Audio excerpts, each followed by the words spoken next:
So a lot of people have heard of MGTOW. They know about it, but what do people get wrong about the definition of MGTOW from your perspective?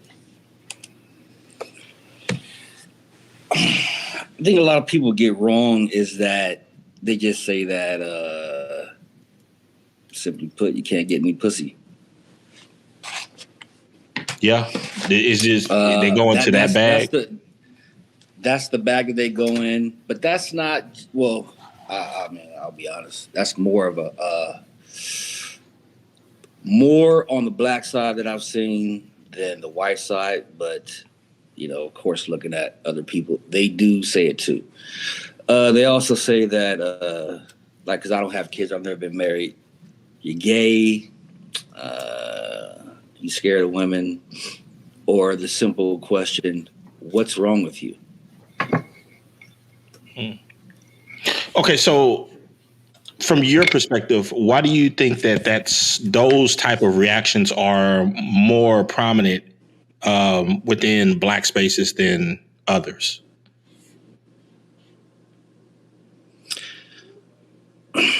I think Black men are connected to sex a lot more than they think they are, as far as like I've been listening to this conversation, and these have been conversations for a long time, as far as the I guess the MGTOW sector, or even you with SYSBM. You can't handle a strong Black woman, or more of the line of either you're a sellout or you don't promote Black families, or why don't you want to get married or have kids? Like, who's going to take care of you? Who's going to do this? Who's going to do that? And it's just like, some people just don't want that, and I think that go ahead. Well, I was just going to ask, why does unruliness always equate to strong Black women? I mean, unruliness, yeah, that's the biggest one for them. But I think that there is unruliness everywhere. See, my thing is, I don't just look at Black women. I look at all women. That's. No, I get what you're saying, Lou. But what I'm saying is you don't hear white women telling white men that they can't handle strong white women. When they don't agree with their lifestyle. This is something that I have heard predominantly out of the Black female's mouth. Myself personally, when it comes to unruliness and not being able to compromise with their mate, it's always referred to as, they're strong, Black, and independent. And I'm curious why. I think it's funny. I don't know, man. I don't know. I think it's just been a thing all the time where, it's almost like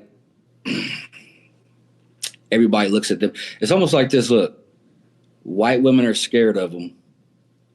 White men think that they're funny, but they come off with this like just masculine type of tone on like straight off the set. Like, they'll say some stuff here, and people don't know how to react to it. You know what I mean? People want to take it as, what's a Black woman, so I better not say anything. And I think that trickles down to Black men as well. Like, they kind of kiss their ass for some reason. Just like right now, how you guys are having the table talk. Mm-hmm. We've been going through See, I've been around for years, man, and the same thing has been going through the MRA space, the MGTOW space, and the Black space. It's like everybody wants something to come back to the table, and it's kind of like, yeah, I really don't care. I just see all this stuff for what it is. So on the thought of the table, do you think that that's a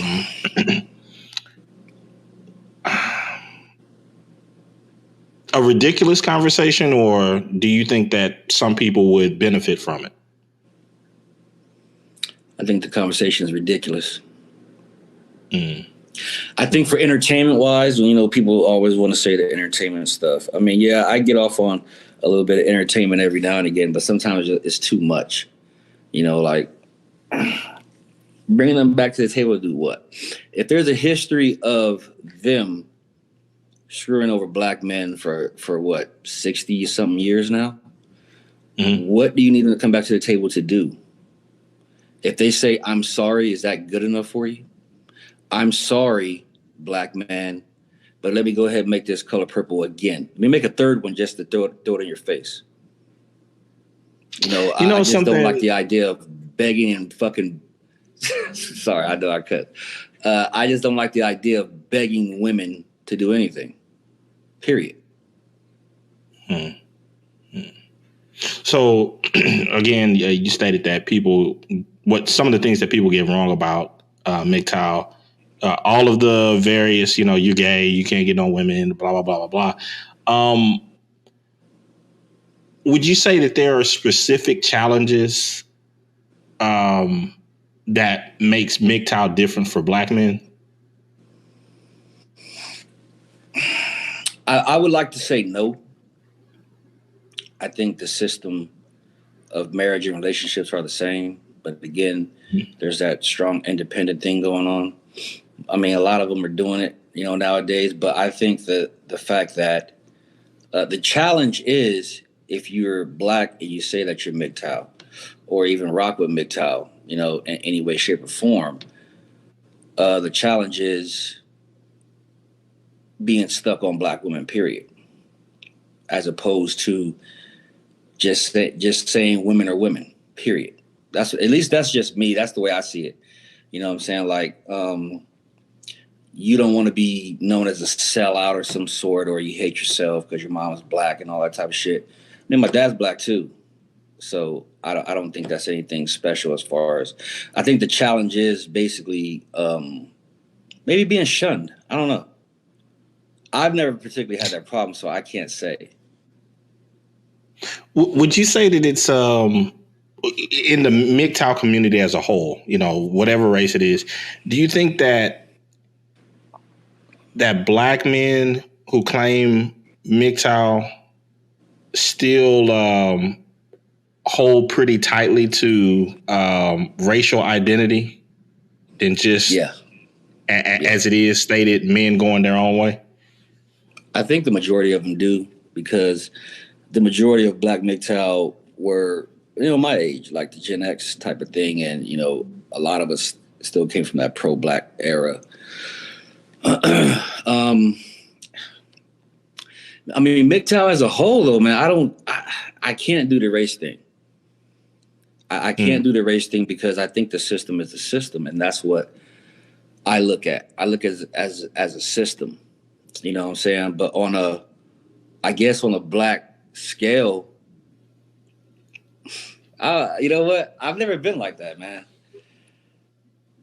I didn't grow up in this, proverbial black bubble. I mean, I've experienced covert racism, overt racism, and I tell you, I prefer the overt more. But I think if you decide to take on that acronym of MGTOW, I don't think it should be any challenge, because you've made a decision. And once you make that decision, you just don't think about it. You just keep going. So what originally captured your interest when it came to the aspects of MGTOW? Like what? I mean, I have like a little joke that said I've been MGTOW and SYSBM since the year of 75. But I think the fact that there's something to it other than a bachelor, because there's just a system that relates. There's a system behind it because of a system. So I think that if you just decide to say, hey, I'm a bachelor, you probably won't get all the questions. I mean, I think you will, actually. I think you still will. But when it comes to the acronym MGTOW, I think that people will look at you like a redheaded stepchild.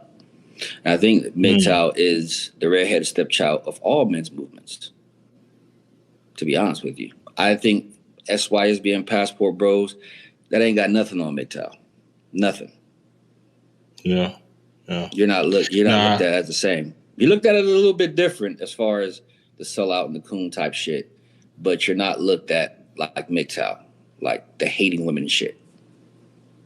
Yeah, that's one thing that I have noticed when I was looking over a few videos about people's reactions to MGTOW. A lot of them do state that um, they try to push off an idea as though MGTOW guys are haters of women, want the worst for them, a lot of violent stuff and so forth. But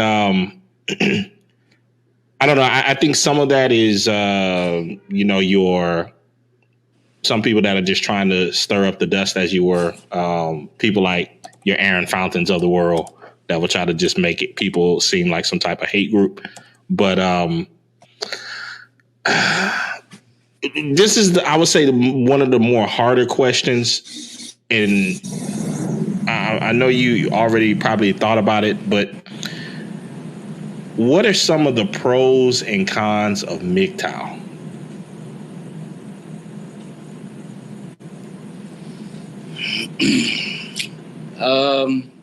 And while you think about it, I'll say this: it's a harder question because a lot of times people, whatever thing that they kind of belong to or their philosophy on life, a lot of them tend to state that their philosophies have no cons at all.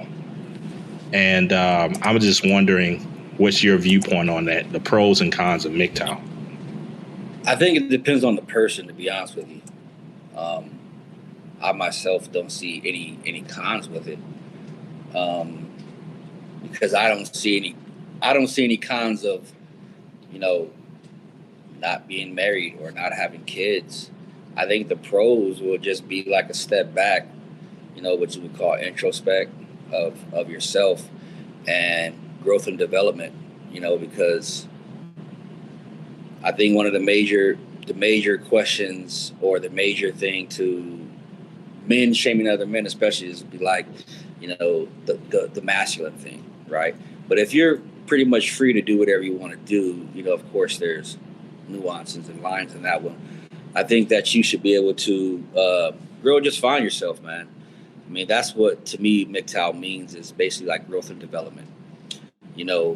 I don't have to do everything that society wants me to do, but I will join society as far as how I want to join it. Because, it's basically being called walking away. They'd be like, oh, walking away from what?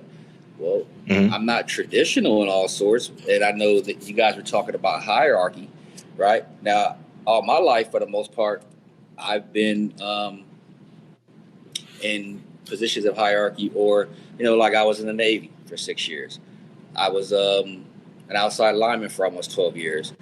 I've been an inside wireman for 12 years. So I'm fine with hierarchy. I'm fine with uniforms even, you know what I mean? But I'm not, like I said, I'm fine with it as long as I'm getting what I want to get out of it. If I don't feel like I'm getting anything out of it, then, hey man, that's your option, it's your prerogative to go where you want to go and just choose your own path. And that's basically what MGTOW is about, man. Like, everybody has their own purpose, what you set. People get influenced by a lot of people, man. People make you who you are in so many ways, the product of your environment. So every system you go to, whether it's just you by yourself, family, career, job, whatever it is, that's an environment, that's a system set up. And if you don't want to be in that system, then you bounce. Okay, so do you think that men in general should have any responsibility towards greater society?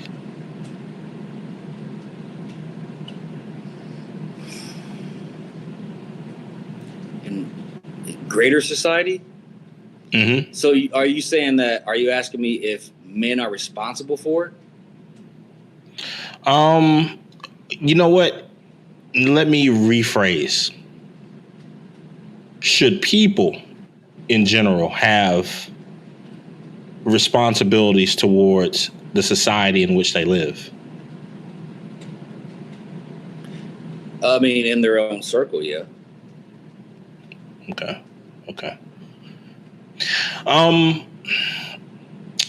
Now, I know you stated earlier that you almost see like a pitfall for some people to try to make MGTOW some sort of racial thing. And however, and I'll mix this question up just a little bit since you answered differently at the very beginning. Do you think that there are some black men that try to make MGTOW address issues of systematic racism? Like they try to bend it to their will in some way where it addresses some sort of systematic racism in some way? No, I don't think so, because I've never heard anybody talk about it. I mean, I've seen older videos where, some prototype black MGTOWs were being interviewed, and they did address,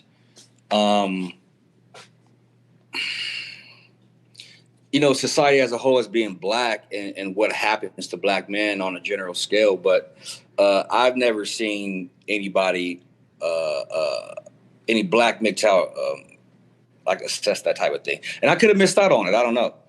Blaze one. Okay. Like, I don't know. You're good. That's a good question, though. I might have to look that up.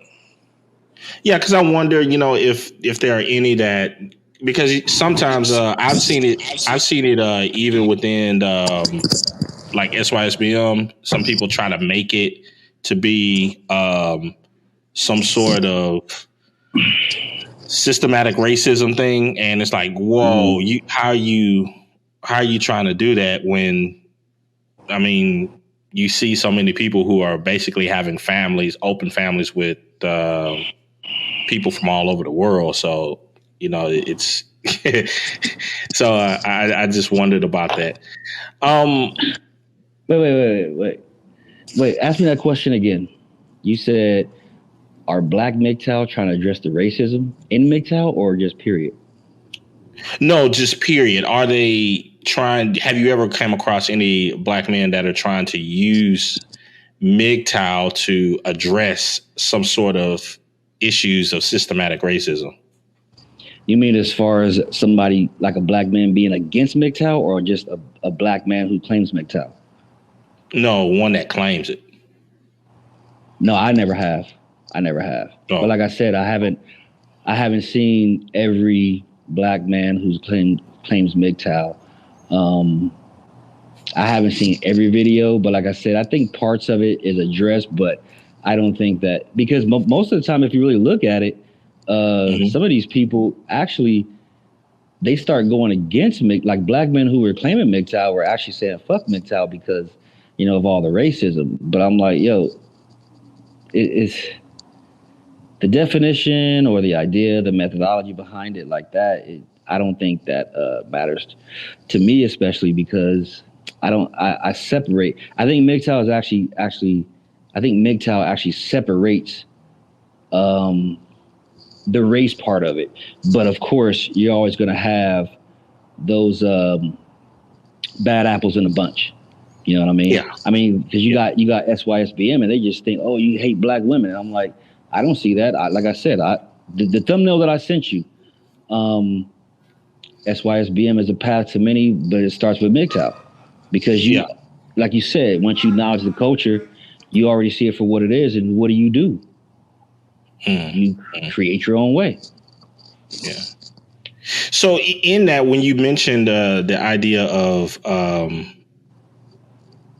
culture, do you think it's difficult for some to accept MGTOW because in a way they're have to drop some aspects of whatever culture they come from? Oh, most definitely.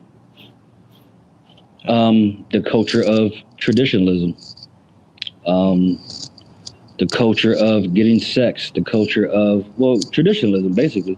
I mean, nobody really likes single men, man. If you really think about it, like they've always been, against a single man wanting to just enjoy his life, without, with the absence of a wife and kids and being able to just do what he wants to do in so many ways. You know, I'm not fully autonomous or nothing like that, but I get to pretty much do whatever I want to do. And I think that every man should be able to do that.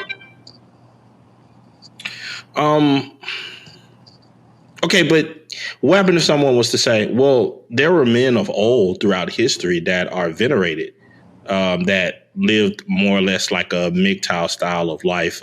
Some of the great men of the Renaissance, they weren't focused in on, you know, family and so forth, and history and traditional people venerate them.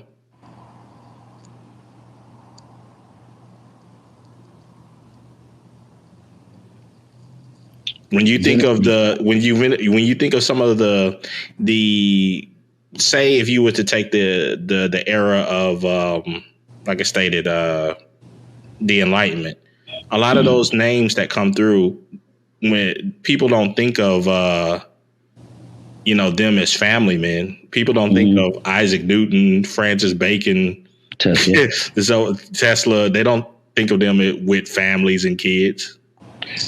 Times, man. But I have seen a lot where society, I think, and it could be here or I mean basically everywhere that I've been, especially like traveling. I've seen like a lot of people. I think they're starting to come to fruition now where they see that, you know, men basically just want to do what they want to do. But I think even now today you have it as far as they didn't really like bachelors too much because they see him as being maybe some type of anarchist or something like that, or you're just anti everything. And it's just like, really, I don't think that's the case. I think that when you're able to like kind of like free your mind, you just have options that some people just don't have because they fall into societal traps.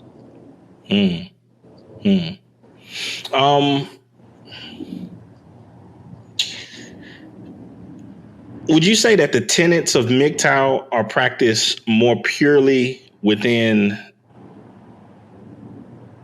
the manosphere as a whole than the Black manosphere? Or do you think it's about the same? I think it's about the same because there was only a few tenets when it first came out, you know, no marriage.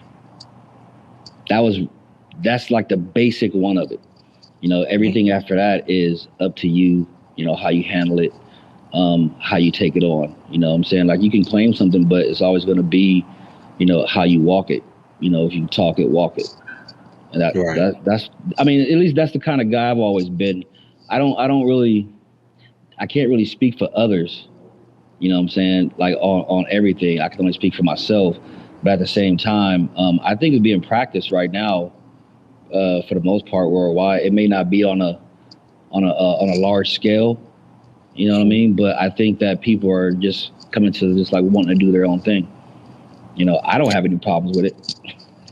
Yeah, one thing I will say that that I have a little jealousy about when it comes to MGTOW is that there's a level of freedom that you guys have so far as like take for instance something as simple as what you're doing right now. I would love to cam up and just walk around my house and blah blah blah blah blah, but you know there's so much that's connected, and then you have people who will try to do things to just ruin your life, and if they can't get to you, they will try to get to your loved ones, and so there's a level of freedom that you guys have in that you don't have to have those type of worries, but those things would, I mean, they would keep me up at night. Well, I mean, there's been people that's been on camera and walked around their house and did whatever, but I do get that part. And I'll tell you what, the reason that I even started showing my face in the beginning was to dispel some, not all of it, but some of the myths about living in your mother's basement. Yeah. Being ugly, just can't get women. Doing this, like, you know, I got a pretty good career. I make really good money. If somebody was to try to dox me, you're not going to find anything. You can't really make my life a living hell. I mean, I've told you my real name. So good luck on looking up that one. But I don't know, man. I mean, I do. It's a serious thing, man. It's a serious thing that people get doxxed for just speaking their mind, but you can speak your mind on other stuff, and then people will be like, "Oh yeah, that's cool," and I'm like, "All right, cool. Yeah." I don't like that shit, to be honest with you, and I think you should just be able to punch a motherfucker in the face personally when you find out who's doing the doxing and all that shit. People paying like. I don't know, man. It is that is a thing, you know what I mean? But I think you do a lot too, if people want to really dox you because of what you do and the way you do it, And I tend to actually appreciate what you're doing and the way that you do it because it's funny, you know what I mean, and it's truthful. I try, man. Some things. I mean, it actually is. It actually is, though. And I've told you that on our conversations from before, man. I'm like, look. Yeah. That's why I always said, like, I'm not pro-black or anti-white, because to be pro-black, you got to be pro the good and the bad, right? And I can't be anti-white because it's not like I've never had any quote-unquote white people help me, like do certain things whether I knew it or not. Not to say that black people haven't, but I think that, I've been stabbed in the back by everybody. I mean, race, color, creed, it doesn't matter to me. Yes, I see color. Yes, I'm prejudiced. I think everybody's fucking prejudiced. I just don't have a whole lot of high expectations on people, from the jump street. I let things play out. As they, yeah. Would you say that there's differences between red pill and MGTOW? And if there are, just expound. I think in the beginning, MGTOW, I want to say in the very beginning of what I heard of the red pill and the MGTOW, I don't even think they associated with each other. They didn't call themselves red pill. But I think as red pill grew, I mean, it's obvious, it's blatantly obvious that if red pill is the awareness of something, black pill is the acceptance of something. I think they go hand in hand. I mean, I would consider you, like even you with the SYSBM, that is part of being a red pill, that you see something that you don't like and you opt out of that part of it. The other part, is not the MGTOW part, but the red pill.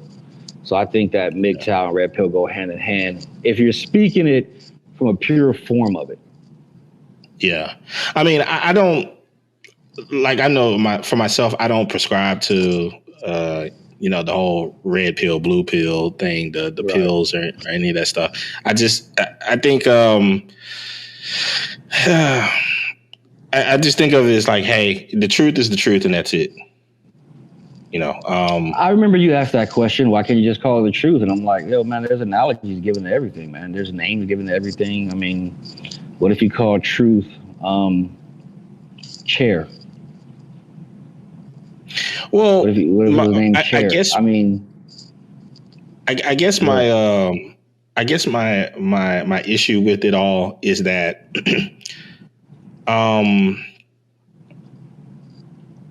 in some ways, because of it being turned into more or less an analogy,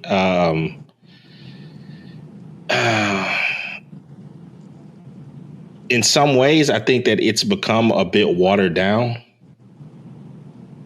And, people like to bastardize things and, go way left field with certain subject matters. And so, if you were to go around and you were to ask so many people, okay, well, what is red pill? You'll get all of these different answers because people have turned it into an analogy, when I would just would have thought, hey, red pill, okay, you just telling the truth on the matter. So because That's it's what I like, say. yeah. Well, but here's the thing though with that one. I mean, yes, it's been really watered down, and where the red pill even began, the female nature, and if you're not actually, taking it for what it is, I can go to Walgreens right now, buy a house, man, and buy 2 red pills, 2 for $5 a red pill. But when anything goes mainstream, it's gonna get watered down. It doesn't matter. Yeah.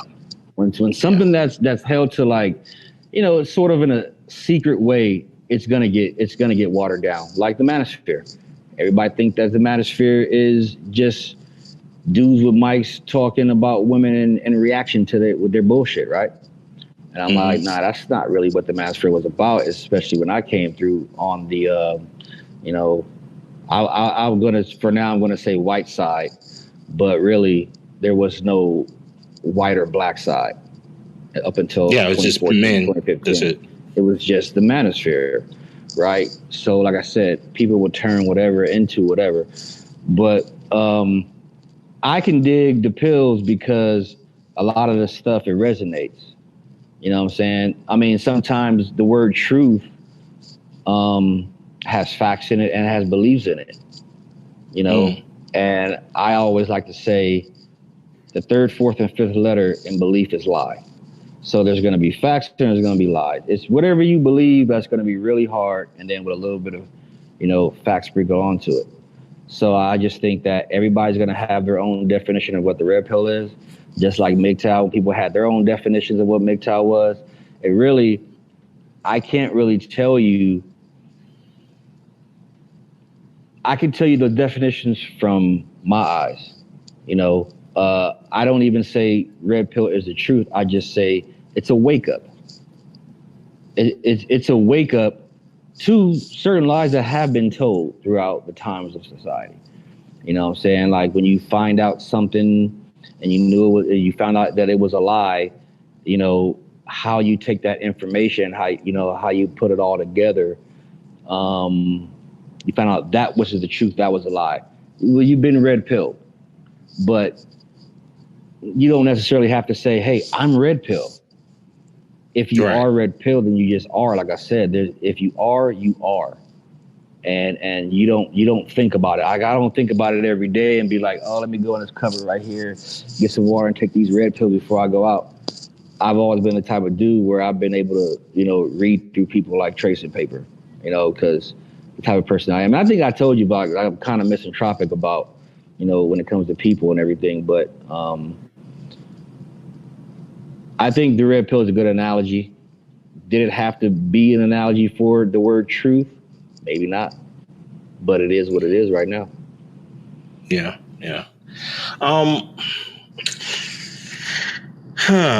So many ways I could go with this because of course I had the questions, but because of who you are, we can get into a more of an esoteric conversation pretty much at any given time.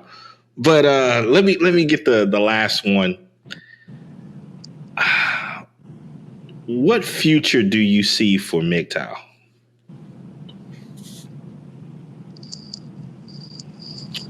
That's kind of you know what, man? I think that the more that this culture, and I'm going to say anywhere because I don't do the whole Western culture thing.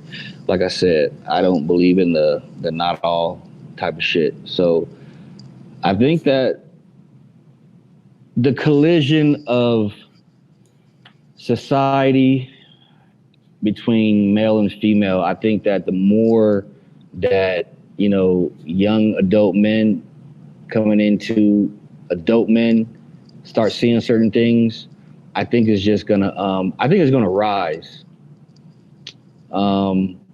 Whether that's good or bad for society, that's up to society. Okay. Would you say, from your perspective, is there any need for traditional values? Do they serve any positive purpose at all? That depends on the person. I think that depends on the person because I think the needs and wants, right, overlap. I think a lot.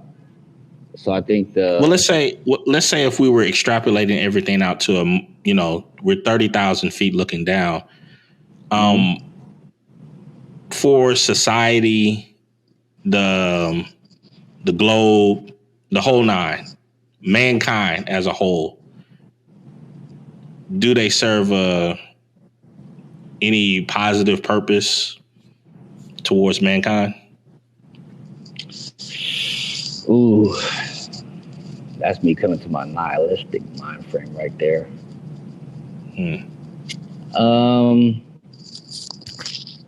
That's actually a tough one because I've never really thought about that because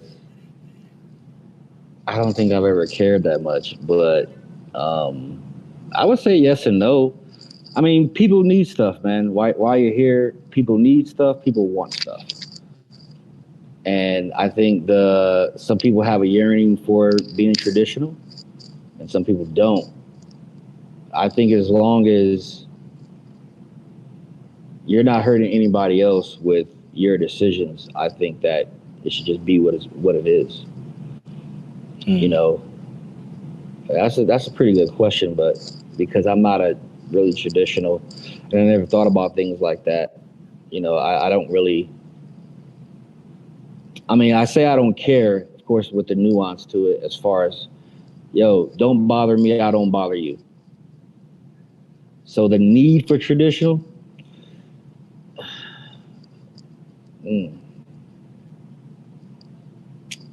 I could probably go more leaning to the no than the yes. Yeah.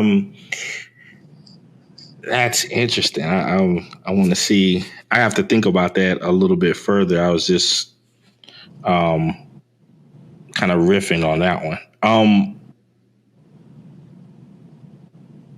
Let's just dig into the esoteric bag question, just for a little bit. Yeah. Okay. If I had to throw one or two out to you, and you had to choose one,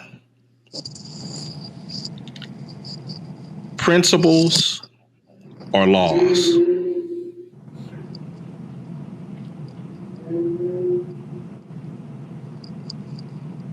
Who's making the laws?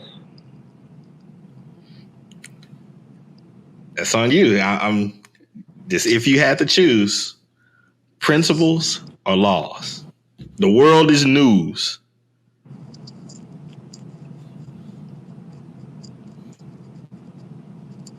I don't know. I've always been. You can't really do that because I've always been an eye for an eye type of guy. So somewhere along the line, it wouldn't be laws, but principles. I think that's on you. How you probably either grew up or been given, because that goes to the thing of. I think that can go to like morals. You know what I mean? I think we talked about that before. Yeah. So, I mean, if you were ordering, let's say you're the king of all, you're ordering the land of New. And if you had to make the decision, is this kingdom going to be a kingdom of principles or is this kingdom going to be a kingdom of laws?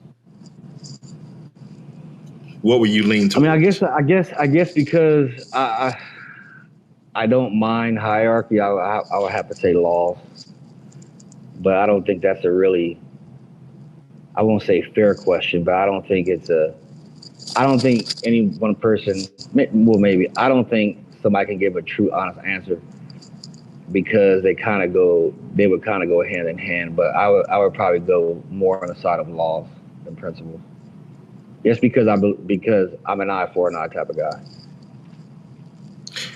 What would you say, X? I got you up here. This is going into a little bit of your bag as well. And welcome to the show. And if you have any questions for New, shoot, have at it.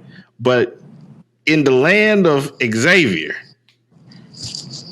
where Xavier is king, are you leaning more laws or more principle? Well, first and foremost, peace, my guy, Brother Supreme. What's good, Brother New, man? It's good to see you What's up here, going my on, brother. Tupac? I think I would fall more towards principles, because if you live towards principles, you don't really have to be that weary of the quote unquote laws. I think your principles would kind of put you right in line with most laws anyway.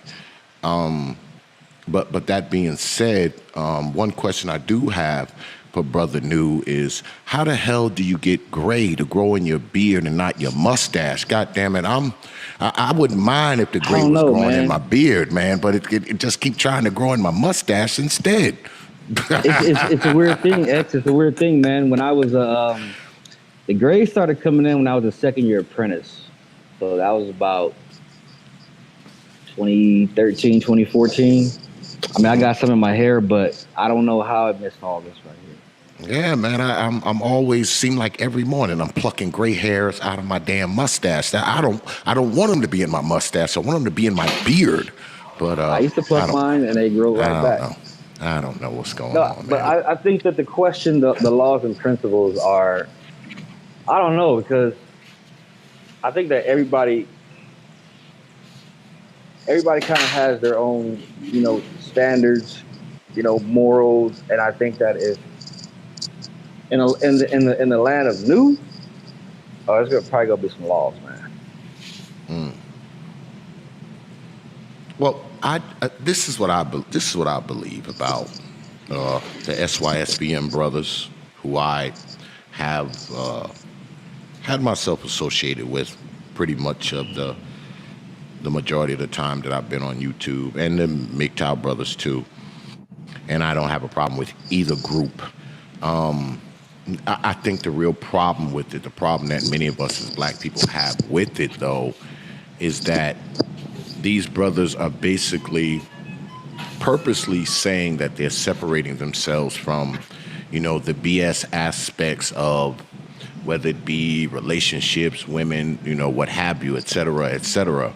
And I think people look at that and they automatically paint them with this whole thing about hating black people, and specifically hating black women, because, especially in the media world, in the YouTube world, you can pile on about how dysfunctional black men are, how criminal black men are, how deadbeat black men are. I mean, you can go on and on and on about how bad black men are, even if you are a black man. You will never be labeled with the title of self-hating until you focus it on criticisms of women.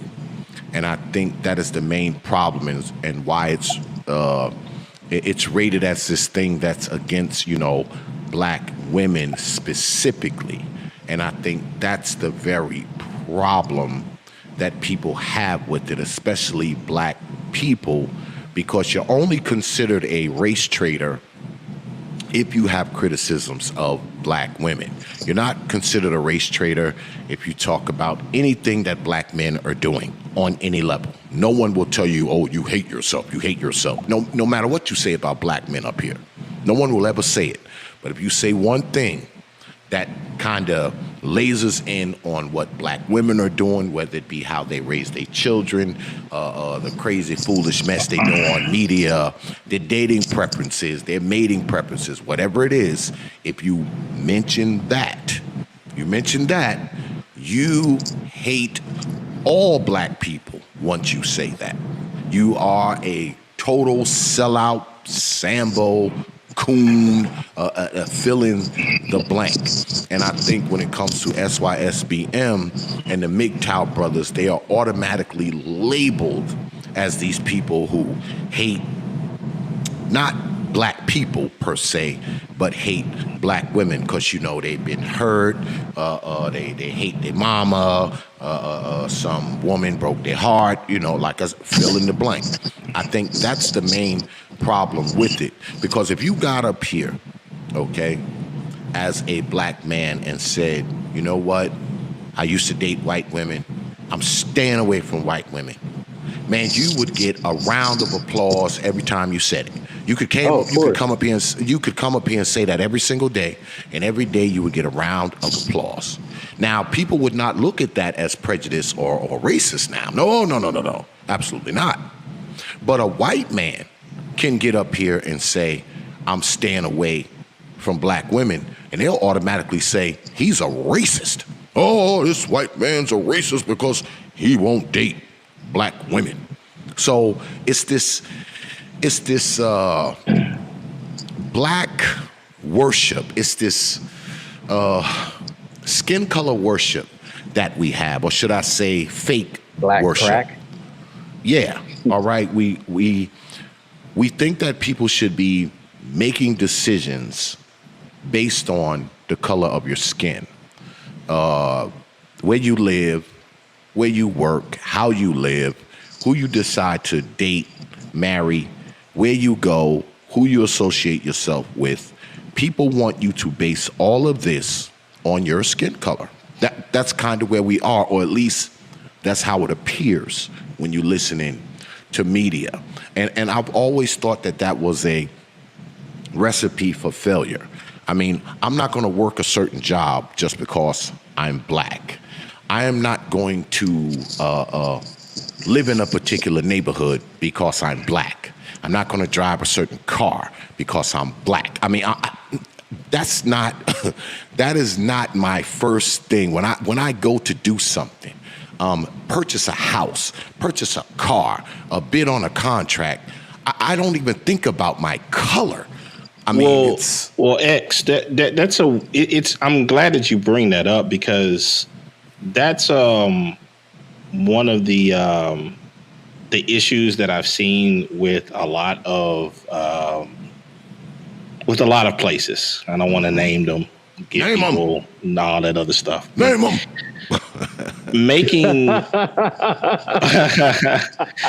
Making life decisions based upon someone's skin color, it just seems kind of ridiculous. I was having a conversation a long time ago with Cerulean Gray, and I said, hey, you want to sit down and you want to talk science? Fine, let's talk science. We look in the DNA, probably the alleles that code for skin color probably make up less than a half of 1% of all of our DNA. And you're sitting up and trying to tell me that half of 1% is something to structure one's life around? That just seems ridiculous from a scientific point of view. However, I did want to ask you this, Nu. Give me your thoughts on morality. Who, me? Good, bad, happy, sad. I'll get Nu first and then yourself. Because you know how I feel about moral arguments and all that crap. I say morals. I think that a lot of people were programmed with these so-called morals. You know what I mean? I think you learn as you go about people. And I like studying human beings, man. Because I guess somebody could say, oh, they're moral, they're this and this and that. But once you get put in a funny disposition, we see how those morals play out. So, hey, man, you got morals. Like, I'm an amoral pragmatist. I'm not devoid of morals. Like, I won't steal from nobody because I know how I felt when my shit got stolen from me. Took money out of my pocket. I had to buy new tools, right? But I think that, I don't know, man. I think it's a little weird when people start having more arguments, because I see what you do in your life. You know, you're not really that person. I'm not going to say that they're bad. Right. I'm not going to say that they're bad, but I'm not going to say that they're great, because I don't believe a lot of people when they start talking about morals. Okay. Oh, real quick, SKC, I did put a link in the chat. for you, maybe you to watch if anybody. This is some old stuff. It's Barbarossa and a dude named Straight Shooter. They're both black. Barbarossa is the one who started MGTOW. He black. It's interesting. So you can look at that if you want to later on. I think I know Straight Shooter. I saw you. Yeah, right. Yeah, up on the what's that? He like in like Seattle area. Yeah. He's also a what is this? Electrician. Yeah. In the IBW. So is Barbarossa in the IBW. See, look, black men be building out here, SKC. Yeah, he's a really cool guy. I actually picked up he was a long time ago, he was doing this workout routine that because he built he had like a gym in his garage. And I stole a workout routine from him about building forearms. So, but he's a cool guy. I'll check out. I'll definitely check out him. I did see you one of his comments, and I think I left you the comment in there. Yeah, man. I like to check out a lot of different places. Some different people found me over at this African spot where I was chatting up with some different African people and talking about a variety of subjects. So yeah, I like to spread around. But X, what's your thought on morality? Well, when we talk about morality, right? I mean, what is morality, right? Morality has to do, you speak of law and principles. Morality is about principles, right? It's the distinction between right and wrong, right? For the most part, right? I know that's not the whole definition, but that's the nucleus of it, right? Now, you have to ask yourself, what do you perceive as right or wrong? That's going to be the crux of your morality. If you say you have a degree of morality, it's about you deciding what's right, what's wrong, what's good, what's bad, what's up, what's down. But it's going to be based on your perception. Now, your perception may align with other people's, but what if it does not? So if you are on a different moral path, if you will, because I can think smoking crack is right, but I'm pretty sure the majority of people think that that's wrong. So I can think that smoking crack is perfectly moral because that's my perception of it, right? I think getting high and drugs and dope, I think all that stuff is right. So you can't tell me I'm immoral because I shoot up heroin because in my eyes, I think shooting up heroin is right.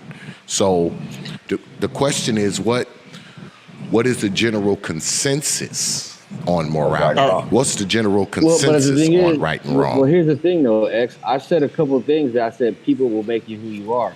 So when it comes to morals, the reason why I don't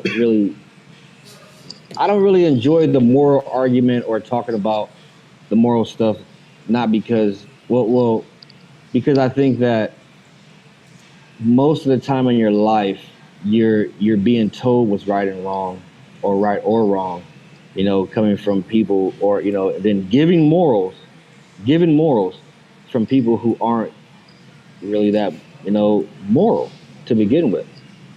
So, like you said, the perception. That's why I said I'm not immoral, but I knew that. When I stole from somebody when I was a kid, and then as a grown-up, I had tools stolen from me. I didn't like it. So I don't steal people's tools, or I don't steal from people. You know what I'm saying? So I think it has to be, more or less it has to be done. Something has to be done to you when you start talking about, morals and everything. Yeah, I agree. I totally agree. And see, I think people have they want to make moral arguments based on anecdotal experience many times. Because we have that, we have that. Use the bathroom, SKC. We're all on media. No, go ahead. We're all online and all this kind of stuff. We all live stream and You know, people want to try to make these quote unquote moral arguments based on, like I said, anecdotal experiences, their own perceptions of what people should and should not do. And they find people who agree with them. And that particular collective will also come down on you because they think you're doing something that you shouldn't do. You're doing something that goes against the thing that they believe is the collective.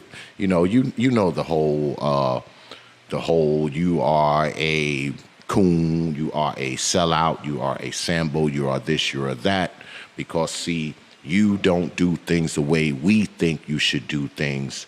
You do things another way that is hurting black people, detrimental to black people, whatever it is. But this is the thing. This is what puzzles me. It's puzzled me for years, and all the, I say 8 years, 9 years that I've been around media like this. People have more of a problem with you talking about certain things that go on in particular parts of black society than they do the people who are doing the particular things. I will never understand that. You talk about the crime and the killing and the baby mamaism and the killing of old people and the shooting of 6-year-olds. You somehow are the self-hater because you merely discuss it, but the people who are doing this, they are not. They are products of the white power structure. They are products of this inherited trauma and also kind of foolishness. It's just so puzzling to me. The only way people want you as a black person, especially as a black man, to talk about or criticize anything that has to do with black folks, you have to start the sentence off with, it's because of white people. That's the only way it's accepted. You have to, if you blame white people for it, it makes it easier for them to digest. But if you're not blaming white people for these things that you see and criticize and talk about, they don't want you doing it. They don't want you doing it. Well, it's the foot on your neck. It's the white man's foot on your neck, but really I just say it's your foot on your own neck. You know, like I've always said, people are where they are because that's where they want to be. Yeah. If okay, since I have both of you guys here, and you guys have way more interaction and background of all of these spaces than I do. If you had to make two of the harshest criticisms that you have for the black manosphere, what would it be? If you could only put it into begging. Two major things, what would it be? The begging for me. I think I'm just gonna say the begging, man. I think the weak positions and then the begging, the coming back to the table, like all that stuff. Before it was never like this. That's if you know, you know. You know, if you're from the old school manosphere, it wasn't like this at all. You know, now it's just like a circus to me. It's a circus.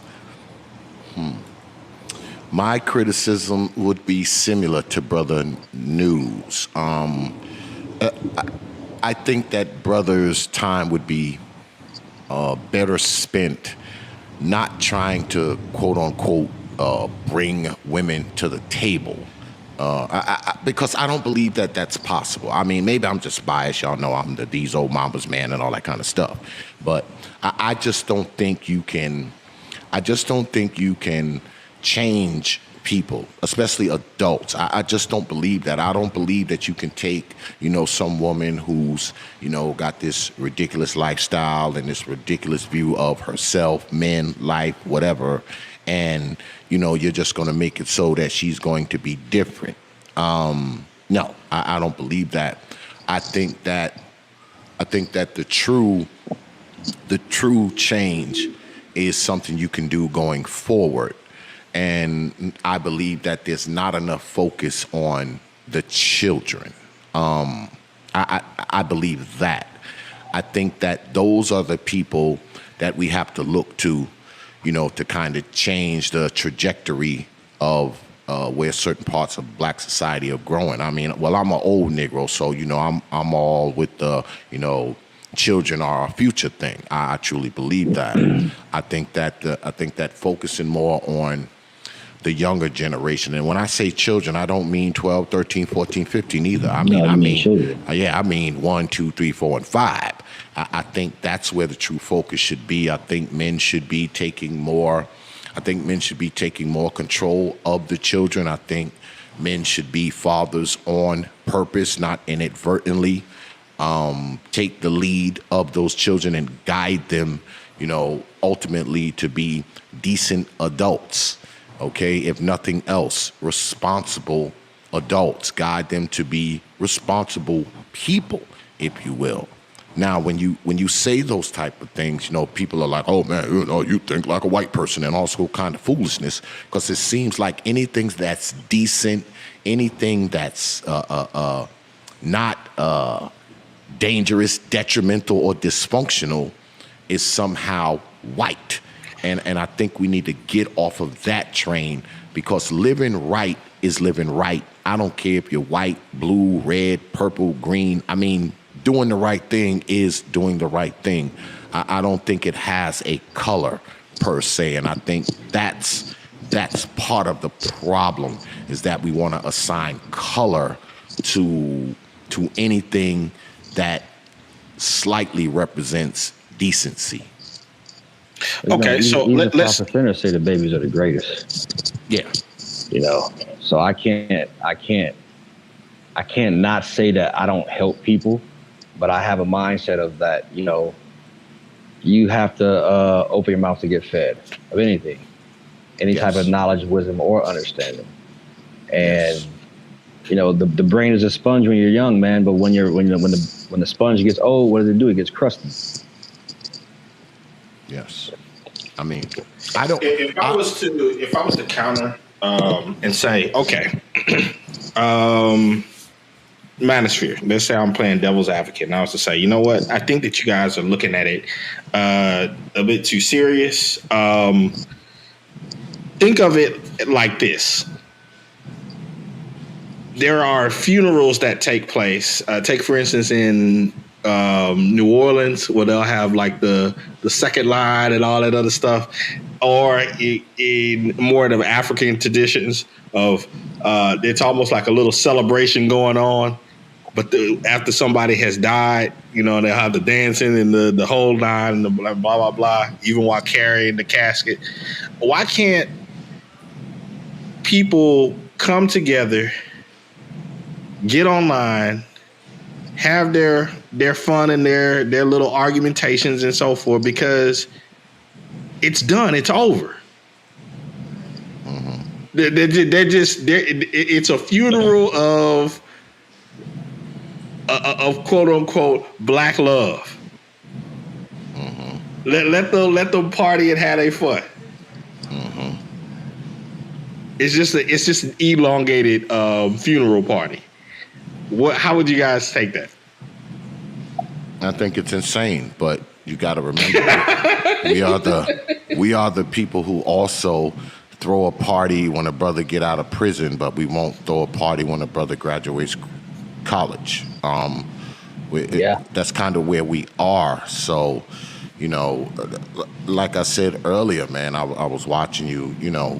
People say that we do that because we as black people, we are the quote unquote canary in the coal mine. I don't believe that. I think we're more like the Tasmanian devil in a Bugs Bunny cartoon. So I mean, it's just weird, the things that we hold up, the things that we put forward, the things that we celebrate. We celebrate things that don't really require celebration. Things that should be pretty much inconsequential to us, we hold them up high. But things that are real achievement, A lot of people shun real achievement because if you really achieve something, there's always somebody out there to say, oh, that don't mean anything. Nothing. So what? So what? You got a college degree. So what? You got a good job. So what? You got a nice house. So what? You got, this is what you hear. You hear so what to things that you accomplish. But if you're a person who has accomplished nothing and you get up here and blame white folks for it, you get a standing ovation. I mean, it's just weird to me. I don't understand why we are so into, and I see Brother Shannon B saying, because we lift up folks who are down. That's our culture. I mean, if you're somebody who's doing nothing, we celebrate you. We celebrate the criminal culture. We celebrate the death culture. We celebrate, this dysfunctional culture. We celebrate children that are being neglected and half raised. And I mean, these are the things that we think are part of our quote unquote culture. All these things intermix with like this big gumbo pot. And that's what makes the soup of black culture most of the time. It's ridiculous. Okay, but that puts, if that's the case, that causes a conundrum. And it goes back to our esoteric conversation that we were having before. Then how do you determine right and wrong? Well, I'll say again, people believe in, because you always hear, the community, your people, your society, et cetera, et cetera. I've always been a staunch believer that I am responsible for a community, but it is a community that I have created. My wife, my kids, my grandkids, that's my community. That's where I start. Okay, I'm responsible for all of those people because all of those people have my last name. That is my community. That's my community. I built it. So I can't deal with, your wife, your kids, your grandkids, because see, that's your problem. But if you're dealing with your wife, your kids, your grandkids, and I am dealing with my wife, my kids, my grandkids, and we are pretty much in line with what we believe is right and wrong, then I think we have something in common, and then we can quote unquote commune. Because see, I don't want my community to have anything to do with your community if your community is whack and you're running a crack house and all no, I don't want my community to be part of yours. Well, what I'm saying is this, and I'm just looking at the larger picture. How do you order a society if you do not have a true north and south of what is right and what is wrong? Well, we talking about perception again, right? I mean, but we have a general consensus of what right and wrong is, right? We know it's not right to just walk up and kill somebody, right? All right. Well, I don't know. I'm starting from complete square one, and I hand it over to you. Depending on what the circumstances are, right? But we know because I'm curious. How do you? It's not right to break into somebody's house, right? It's not right to steal somebody's car. It's not right. How do we know that? How do we know that? But see, that's why the whole morality stuff is. I don't know. I think there's a line there, man. Like, I'm an eye for an eye guy. Like I said before on a panel that if I was, say, in the wilderness or the jungle or stranded somewhere, and like, let's say I made cover, I made shoes, and somebody stole them from me, I think I get it right to murk you, man.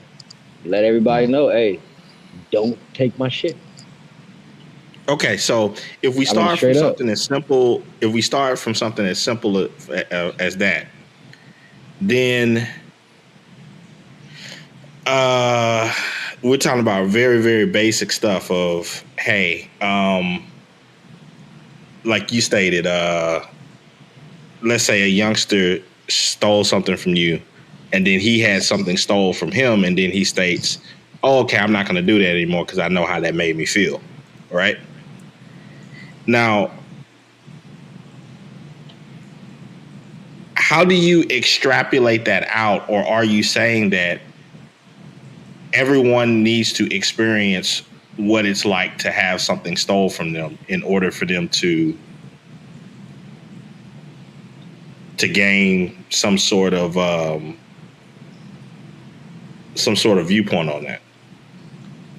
Do people have to experience everything in order to get a viewpoint on something, so far as what's right and what's wrong?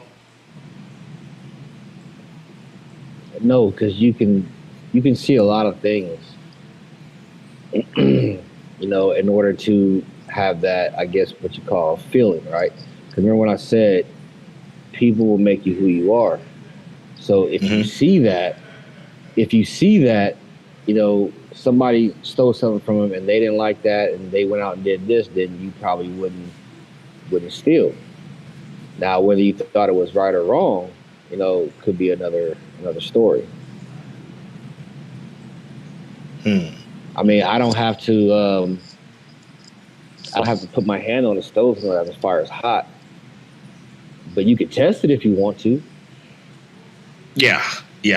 And sometimes there's only one test. I mean, a person can only test, I probably want, if they can survive getting hit by a Mack truck. Yeah, that's one test. Yeah. So, well, I guess what my slight counter to it is that I think that there are certain things that we teach others that may come off as moral, but I think that they are entrenched with truths. Like if we were to state it's morally wrong just to murder someone, you know, you basically murder. Why? Because you cannot, there's nothing that you can give them to replace their life. True. Now, if it's in different situation, we're not talking about killing, you know, this is totally different. You know, there could be a lot of different circumstances where one kills another person out of self-defense and, you know, all of that other stuff. But I think the motive has a lot to do with it. And that's why even when we have laws today, we're balancing to understand what the motive of why someone encroached upon a law. Yeah. Does that make sense? Well, morality is different based on who you're talking to. You know, if you were to question 100 people, you know, you'd probably get 100 different answers of what morality is, right? Yeah, but let me add into that. I'm gonna steal a little bit from New, because this. Take for instance, even people that, let's say we're talking about greater society, and let's throw MGTOW in the mix, and we'll say people are saying, oh, you know what, the MGTOW guys, they should not be legally allowed to live the type of life that they want to live. And I'm pretty sure that there's some nutsos out there that actually would try to do something like that. They have before. Nevertheless, if you were to say, hey, okay, so you're trying to tell these guys that that they have to get married. Yes, men should have to bear up the responsibilities of greater society. And it's like, okay, but then when it comes to them, hey, there's various things that women have to bear up under greater society. No, I don't think that that's the case. So that's what I'm saying. They're not balanced in how they would they're not balanced in how they would exercise their quote unquote morality. And I think that's the difference between when people make the quote unquote moral arguments. Some are prepared to exercise that same thing, but I agree with New that the majority are not. Yeah, they're not, because they will lay the moral argument on one person and then, kind of, exempt someone else, usually themselves. So, I mean, you hear people, I mean, for instance, on here, you will hear people say, oh man, I hate the way you talk about black people. You say this, you say that. And most of the time when you have people saying things up here, they're talking in general, right? They're using generalities. These same people who get mad at you for saying X, Y, and Z about black people will talk about you specifically. They will talk about your wife, your kids, your mom. The very same person who tells you, oh man, talk about black people. This person will turn around and say something about your wife, your kids, your mama, your daddy, your girlfriend. I mean, it's so many different contradictions up here. So you can never hold someone to any type of moral standard as far as that goes, because let's be honest, I say this all the time, man. The media is like The Sims, right? It's like the Sims game, right? So, you got all these people playing caricatures of themselves, up here. So they can get up here and say anything. They don't even have to mean it. It doesn't have to make sense. They could totally contradict themselves. They could be the biggest hypocrites ever. All right. They can get mad at you and call you all these names for doing something that they themselves just did 10 minutes ago. I mean, it's just crazy, man. So, anybody who takes the majority of people online seriously, I don't know what to say for you, man. Because the majority of the people you probably shouldn't even be listening to. The majority of them. And you may not even need to listen to me. All right, I'll say that. You may not even need to listen to my ass. All right, because it's so much BS, man. So much. I did have another MGTOW question that came through via Cash App, actually from my brother. He asked you, New. He wants to be MGTOW? Yeah, I mean, I don't know. Yeah, I don't know. But he asked this question. He says, what would the world be like if all men went MGTOW? That's an extremist question, bro, I will say, though. My answer is, how would I know? I can't tell you that. I mean, even the question that you asked me earlier about, you said, how do I see MGTOW in the future? I can't really answer it like that, but I can say, like I said, the more men wake up and start seeing, all that's going on, then it's just gonna, slowly uprise. But as far as the world being MGTOW, I think that I don't know. I think it gives a lot of people a run for their money, depending on how they approach MGTOW, because there's different facets of it as well. It's not just about not getting married. I mean, if you do things in a pragmatic way, let's say you want to get married, you want to have kids. Well, you can have a baby in the hospital. You just don't have a birth certificate. You don't put them in school. You homeschool them. You don't get the marriage contract. There's certain lines of cohabitation that you probably just won't approach. And I don't think that's all bad. But of course, to people who are traditional and things, they have to have the government step into their house. That's what I think it is. I think that a lot of people don't see it like that, but Big Daddy steps into your home.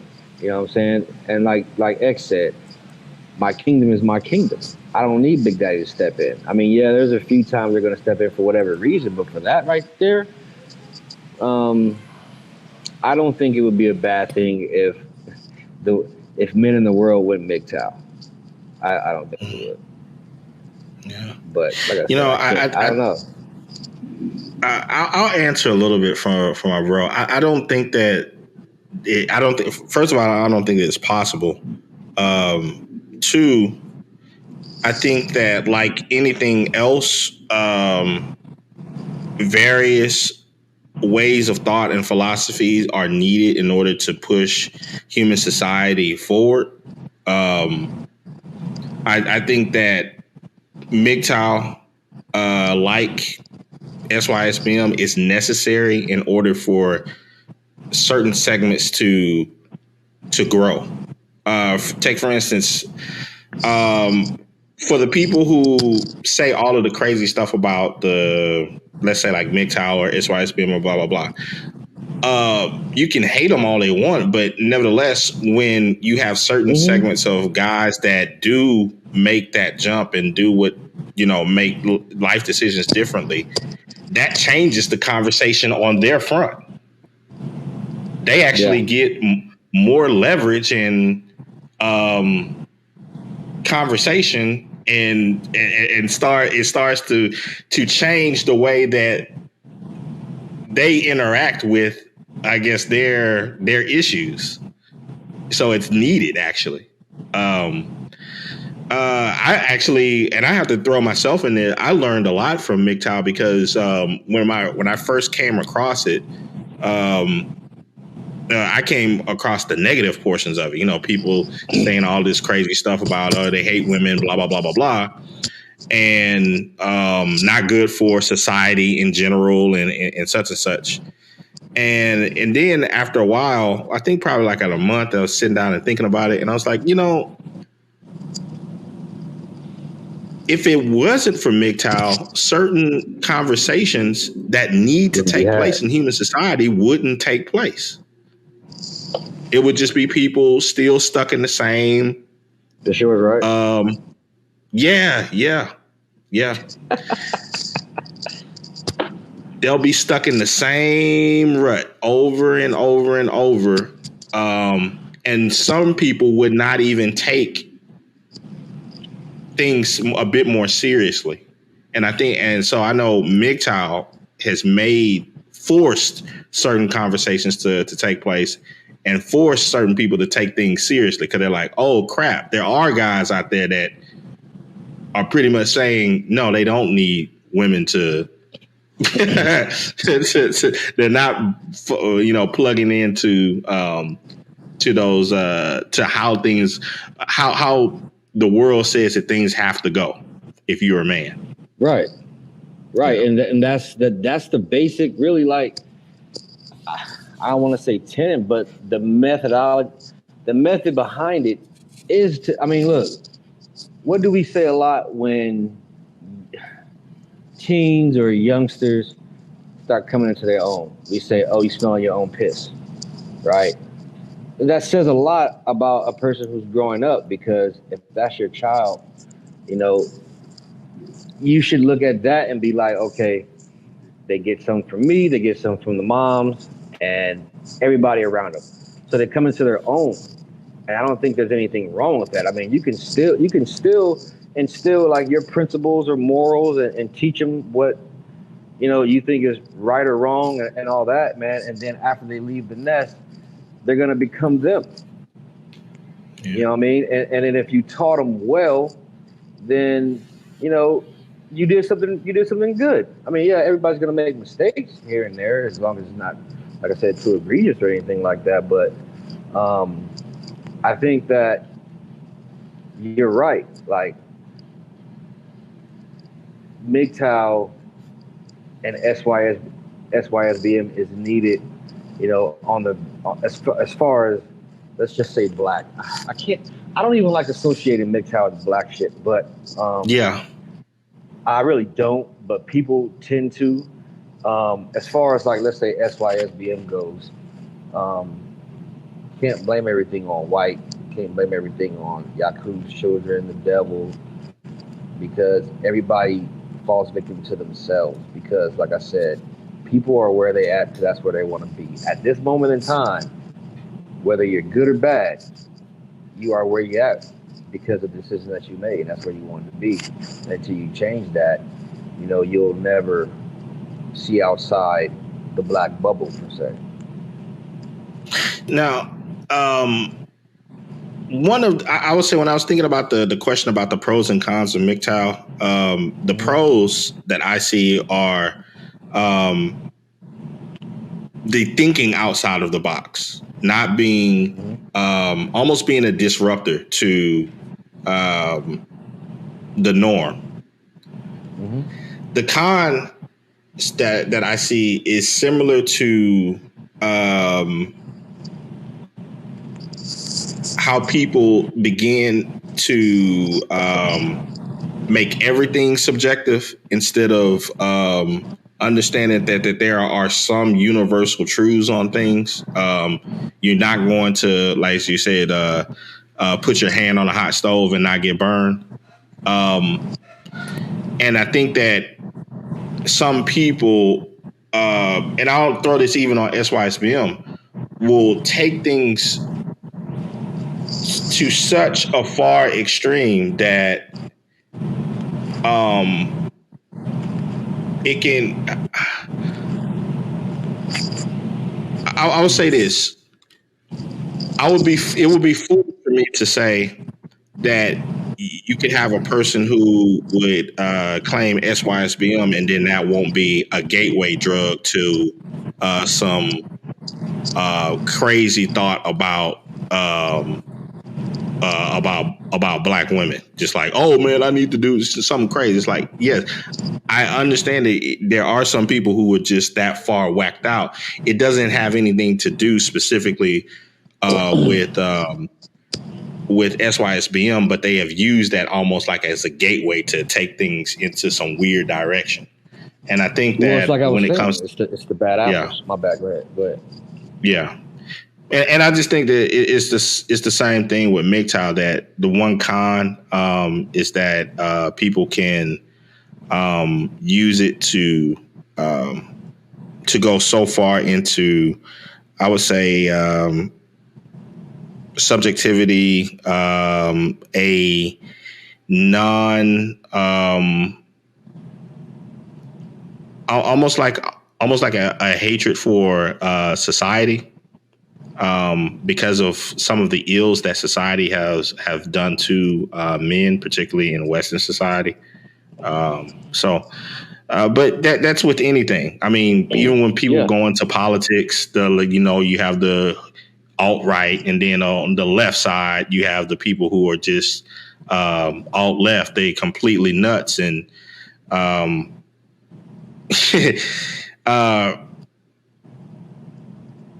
it's just those are I would say the pros and cons that I see. But that's what I was saying earlier. That I mean, I didn't say it like that, but I did say that there's bad apples in every bunch, right? Some people use SYSBM as a cope for whatever they got going on. Some people will use MGTOW or say red pill for whatever they got going on. But I think if you truly understand something, that's how you master it. You know what I mean? Yeah. And that's how, first you have to master the self, see where you at, what decisions you got, the wisdom and understanding. You have to, you don't have to go through everything. Like, I don't like the fact, now you said that I disagree with the dude that was up here before. I don't remember what I disagreed with. Do you remember what that was by any chance? I think he was. I think it was mainly on the history of MGTOW, and I think he was trying to give like some background on it, and you were basically stating that he's coming in like in the mid section instead of some of the early forums that took place, and I think some of the tenets. I think you knew the earlier side of things when it was just a limited number of things, and the names of the people who were initially involved. And he was a bit more new to it, and he was naming stuff that was, I think, probably like 4 or 5 years in. And I think those were the major. Yeah. I mean, really, like, I was MRA for a long time, and I technically didn't have a dog in the fight, except for I'm a man. And, you know, I see how men get treated in the world. And MGTOW was starting to move away from MRA because what is going on now is the same thing, you know, them 10, 12 years ago, as far as MRA just banging on feminists, going back and forth with feminists, the table type shit, right? This is what I call it. So MGTOW is basically like, yo, y'all not really trying to change the rights. You trying to make women great again. And they have conferences on that shit. So these dudes are just basically like, nah, I'm cool on all of that. You're not going to do that anymore. But then again, you also had people trying to put in a manifesto for it, like all these tenets and all these rules, like regulations. And it's just like, yo, how can I be going my own way if I keep having to follow all these rules? The main purpose was valuing yourself, not validating yourself through women or what other people think. I mean, everybody's going to think about that to a certain degree of what people think about you. When you truly just, yo, man, look, if you don't like me, you don't like me. I don't care. It doesn't hurt me one way or the other because you don't affect my life like that. You know what I'm saying? So there's the original really MGTOW, man, we're older guys who basically, you know, when they ask, you know, who hurt you? Well, the system. The marriage system. I know dudes who's off themselves because of the divorce, child support, getting their kids taken away from them. That shit ain't cool. So, I mean, but you have the bad apples who have that as a cope where they make people think that MGTOW, like, even if you look up on Wikipedia or whatever, that MGTOW is all about like these misogyny, chauvinist, female hate group, anti-feminist, and really like MGTOW really don't care. They really don't. Yeah. And SYSBM is just basically, oh, you hate black women. I've seen dudes coming with SY. I'm like, that's not what SYSBM is all about. I mean, it's literally like the I in the supreme alphabet is self for savior. You know what I mean? And you got to save yourself to be able to start anything. That means, you know, reframing your mind. So you've chosen a path. I chose a path. That's pretty much it. So I'll pose this to you, Nu. And again, thank you for even accepting the invitation for the interview. What questions would you like to ask? To you, as far as what? I got a little pushback. Oh, it's okay, Pablo. Okay. Well, let me go there. What pushback do you have? I'm curious. Well, your guest and Xavier just made the statement that, well, are you talking to me? Yes, sir. And in order to understand that something is quote unquote morally wrong, that something quote unquote has to happen to you. So by that logic, I would have to be murdered to understand that murder is wrong. Okay. Yeah, I'm thinking. I didn't say that.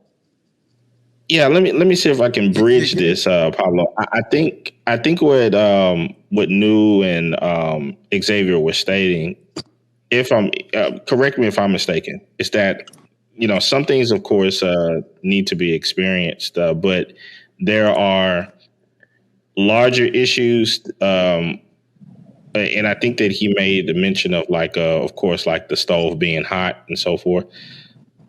Yeah, there's some things that you can observe, that you can learn by observing the world around you, and you can start to create inferences from that. Am I correct in that, or? Yeah.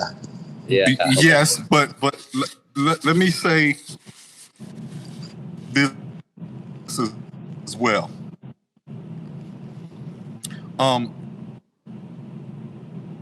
You don't have to always, quote unquote, experience something to recognize or have a set of moral beliefs. Because what happens is when a society or a group of people begin to, quote unquote, just do what they feel, that's called anarchy. When we just say, well, I'm just gonna do what I'm just gonna do what I think is right. The way I perceive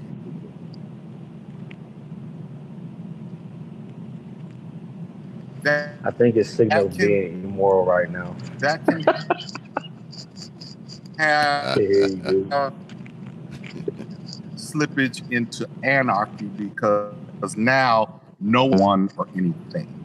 There is no principles. There are set guidelines that keep you within the rail on whatever each individual can come up with. And that, thank God the world does look that way. But isn't it you're only as your moral compass I don't know who said that. Your moral compass can only be as good as the people who have taught you morality, right? I mean, because morality is something you learn, right? You're not born with all these moral ideas and principles, right? You're not born with them. I agree, but it has to be based in something, whether it be for some religion, the laws of the land, the golden rule taught by your parents or whatever. There must be some structure under which you place that morality. If you're just winging it with no structure, and if you have masses of people who do this, who decide, you know what, we're gonna do the same, now you have chaos. Well, maybe you didn't hear me when I said that people make you who you are, and that people instill you with morals, the right and wrong, and then some of it is going to be based off of the experience of things.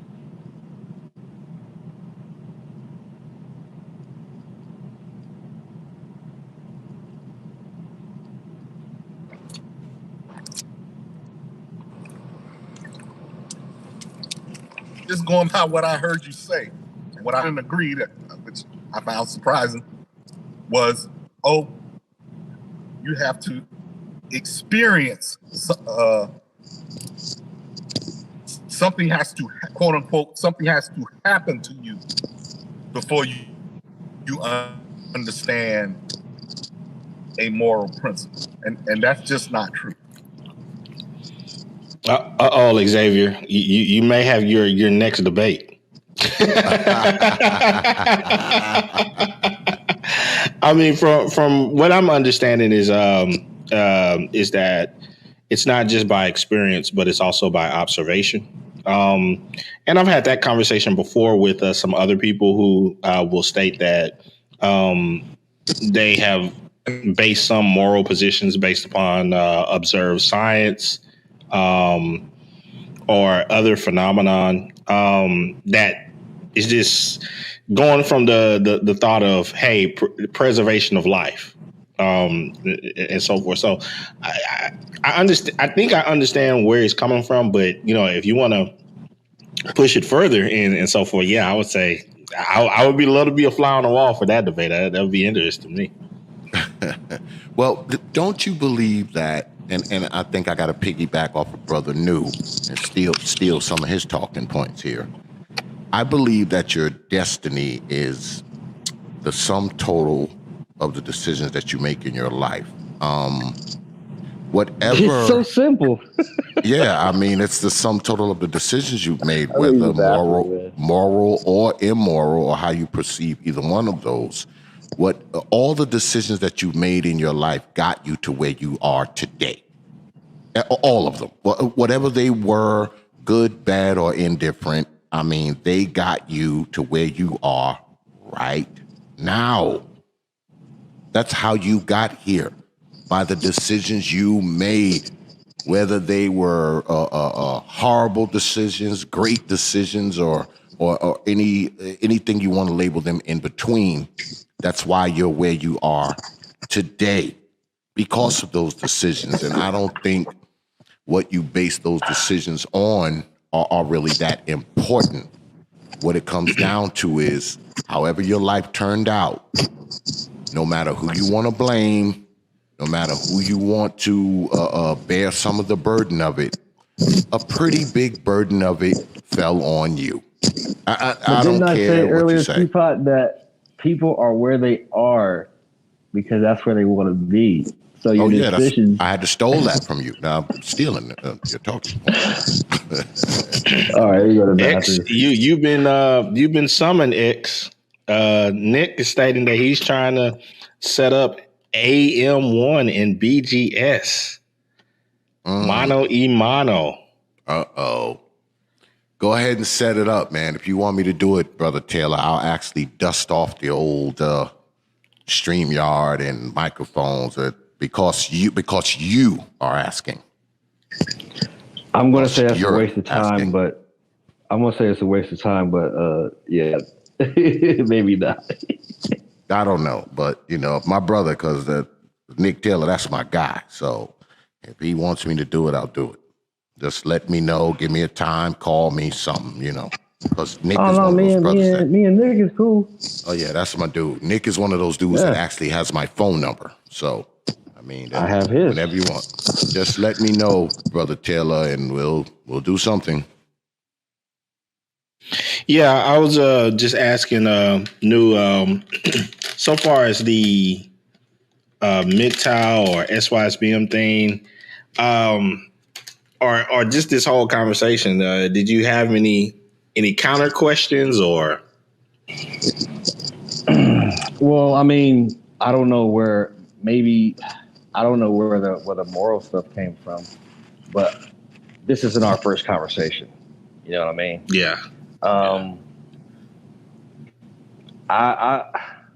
don't have any pushback on the questions really, because like I said, I think that, like I said, when I showed you my thumbnail, it'll lead to SYSBM, but it starts with MGTOW. Only on the front that you create your own path and you're choosing your own route to go in life.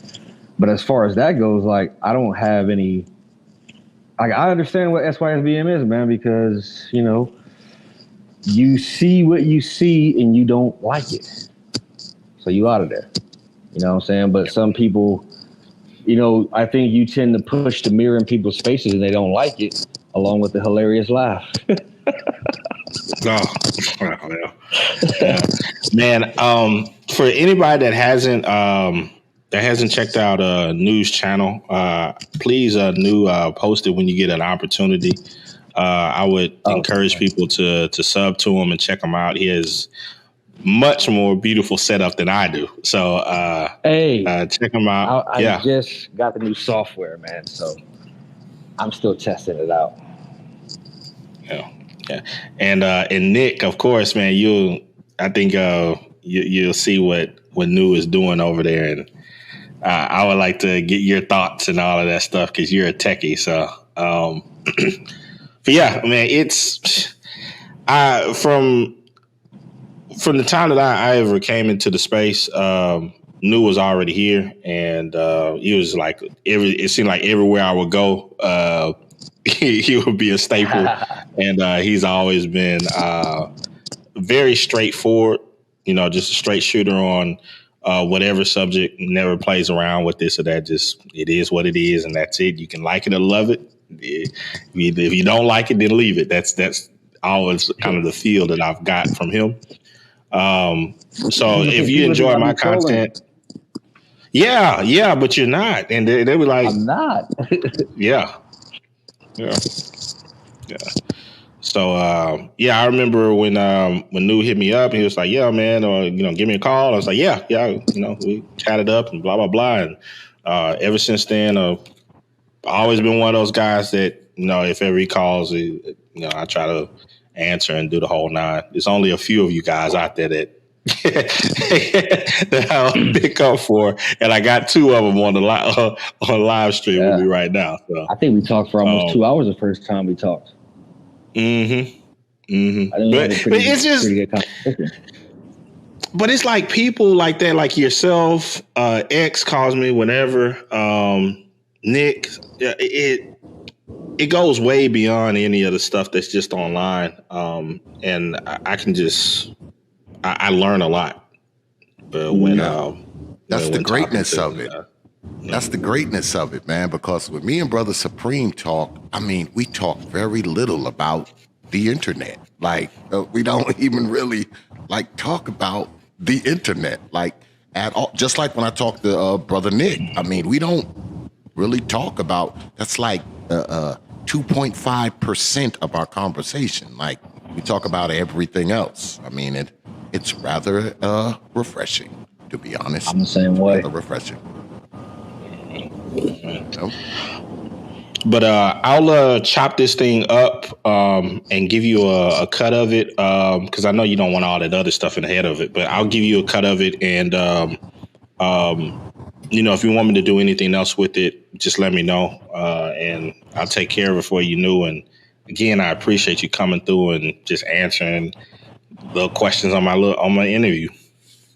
No, it's cool, man. Because I appreciate that too. Just send me that download link or whatever. But I appreciate it because I think that it's a lot out here. Hold on. I think that both movements, man, if you want to call it that, get a bad rap. Yeah, I think they get a bad rap, and I think that there's some people who need to actually represent. Zero is good at doing it, even though he don't want to come on no more. You know what I mean? But I think that. If you don't move on, if you don't move on from just the women this, women that, women this, I don't think you really have the system down. I don't think you understand it. There is one final question that I'm mad at myself that I didn't ask earlier. New, what are your thoughts on the most hated word in all of the manosphere?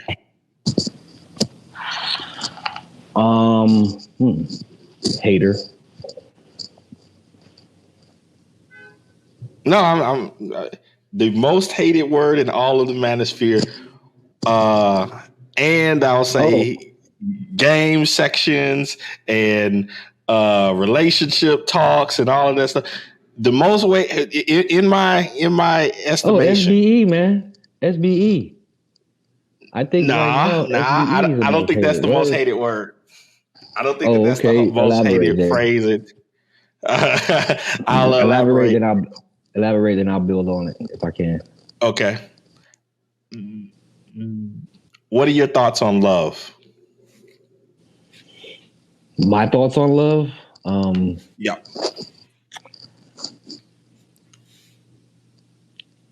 I think people use the word love. I think people toss around the word love like football, to be honest with you, because I don't believe in love like everybody else, with the whole feeling and everything. Love to me is knowledge and wisdom. And it creates understanding. So that's the best part. I think that when you understand somebody or certain things, you like them and the feeling is love, but that could be gone in an instant. So, I mean, I don't know if that's the most hated word. I've never looked at it like that. I've seen the 3 acronym be the most hated. I guess you could call it that, but I don't use love like everybody does. So for me, it's a little different. I'll run a test. I'll run another test. The last time I ran a test, I think that I think that I could say that I could qualify it as the most hated word.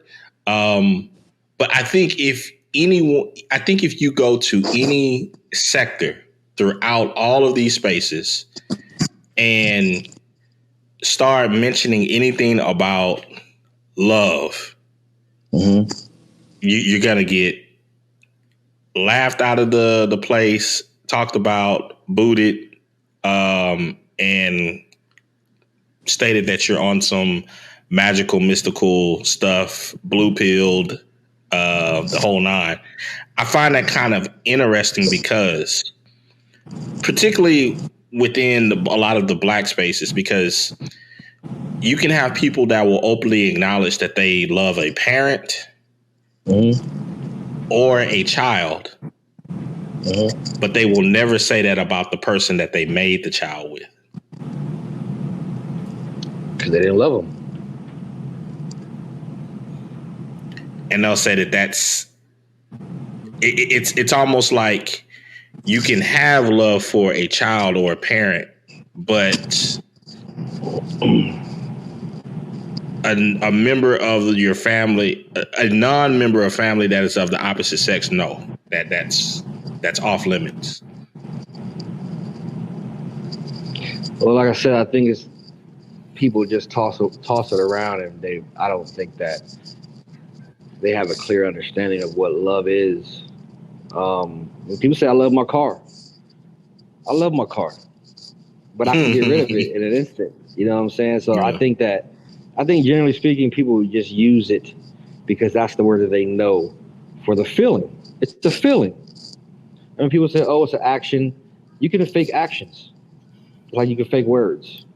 So that's why I observe people when I say love, mathematically speaking, is knowledge and wisdom, which borns understanding, which is the best part. I think when you understand something, you just get it when you start to understand it, but you don't necessarily have to agree with it. Okay. Love is a weird word, man, for me personally, but for other people, I think it's just a feeling. They'll just call it love.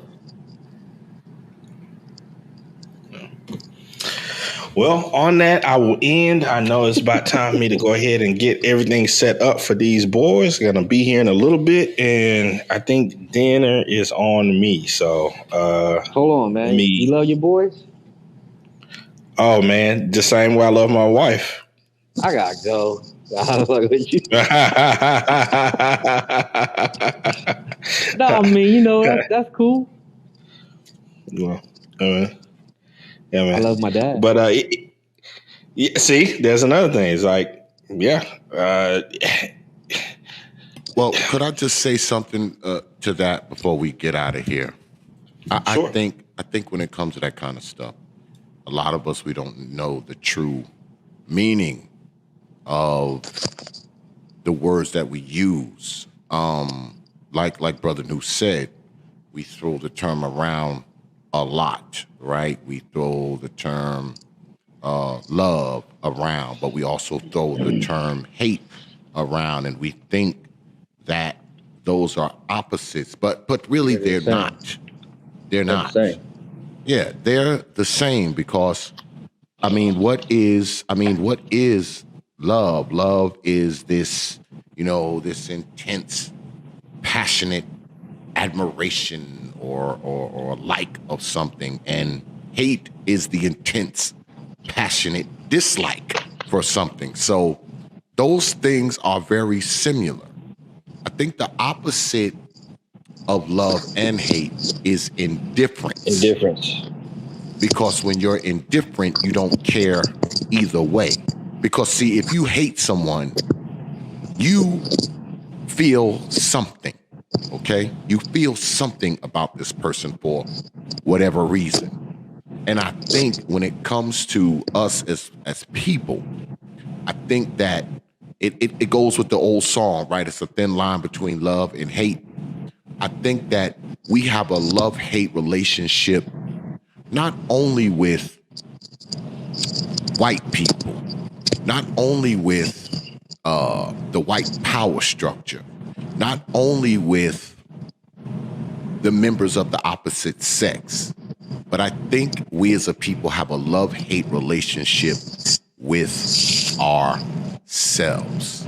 And I think that when they see people who have the indifference to all of those things, those are the people that, I go back again, that they consider coons, they consider Sambos and sellouts and all this kind of stuff, because we come off as indifferent. And I think people don't understand indifference, because if you have indifference, that means you don't have the loyalty to whatever they have the loyalty to. You don't have the commitment to it, or the perceived commitment. Because you know me, I think a lot of these people who talk all this crap are just the BSing, all right? Because they're online. But if you're a person who appears to be indifferent, that's when you are shrouded with the cover, or should I say labeled with the title of being a quote-unquote self-hater, because see, you are not showing your people love. But that's all. I got to get up out of here. Brother Supreme, as always, man, my dude, thanks for letting me come up, man. I'll hit you up in the next couple of days. Brother New, man, always good to chop it down with you, my brother. All right? And Peace. all you Negroes out there in the chat, and white folks too, I will see you on the other side. Peace. And again, everyone, if you can, sub to New, go check him out. It has I enjoy his perspective on a multitude of subjects, and lo and behold, people don't even know. Sometimes there's thoughts that I actually steal from him and go from there. And he didn't send me stuff in email sometimes, and there'll be like stories here and there. So. I always appreciated them. And with that, let me get out of here. And man. Okay, you're. So I just remember, man. To be honest.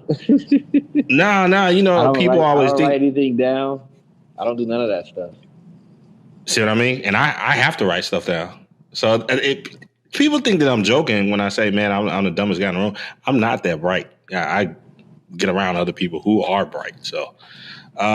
With that, let me get up out of here. And again, thank you, New. I appreciate it. Hey, man, I appreciate you, man. Like, I don't know. Hopefully we can do more. You know what I mean? Like, once I start to get this new software down, I can start inviting more people up. But I got to do this combination. So, y'all ain't Mac users, obviously. So, but this software, So, and I think for you, SKC, because you got Windows, I think Prism.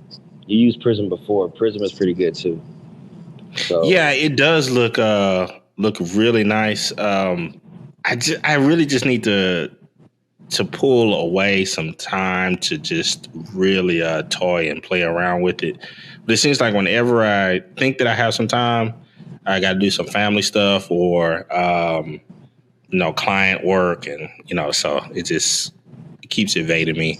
And then sometimes I just don't have the mind to deal with it. Like today, I just wanted to take the day off because my creativity was kaput. So, but right, yeah, like I was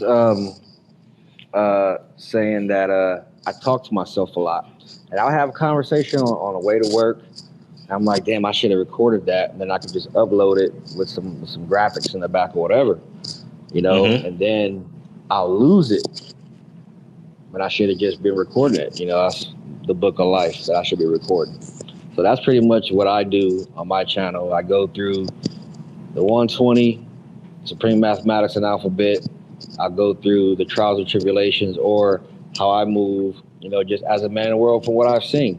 I don't expect anybody to care as much or to believe me as much I put it out there, and you just, hey man, you know what? I can relate to that. If I have one person in the chat other than myself, I'm cool with that too. So, you know, it is what it is. I know I enjoy it. So keep doing it, and I would encourage you to record more. Even if the audio doesn't come out bad, there's always various ways to fix that. Just I got this new mic too, man. I told you I wanted to set it up, but I don't know if you ever heard of the iRig Pro or iRig Stream Pro mic. It's pretty dope, but I haven't hooked it up yet. Nah, man. For when it comes to all that stuff, I always get with Nick Taylor. He's my tech guy. Well, then Nick should tell you about this mic right here. Yeah, it's pretty nice mic, man. It does a lot for what it is. You see that new coming on my channel and clowning me, man, with the fancy mics and stuff, man. You see that? Look, man, I got about $6,000 worth of stuff right here sitting on my table that I haven't even really put to work yet. So I was happy that I even had people in my chat when I did the stream with Shango. His channel just got hit again. So oh wow. Yeah. Wow. See, look. Not a lot of people are sub to Shango. Shango's a young dude. I talk to Shango all the time. He's from Chicago. He could be another person, let's just put it that way. But he's got a lot going on up here. And the stuff that he talks about, even with his smallest channel, he gets hit. If he makes another channel, this will be his 4th channel. Man. Crazy. Yeah, that's crazy. You know, yeah. But I mean, you know, we'll talk, man. We'll talk. All right, Nu. And thank you for coming through chat and everybody that's been viewing all of this nonsense, my stream of consciousness day. I will check you guys on the next one. I don't know when it's going to be, so don't look for it anytime soon. All right. All right, peace, everybody.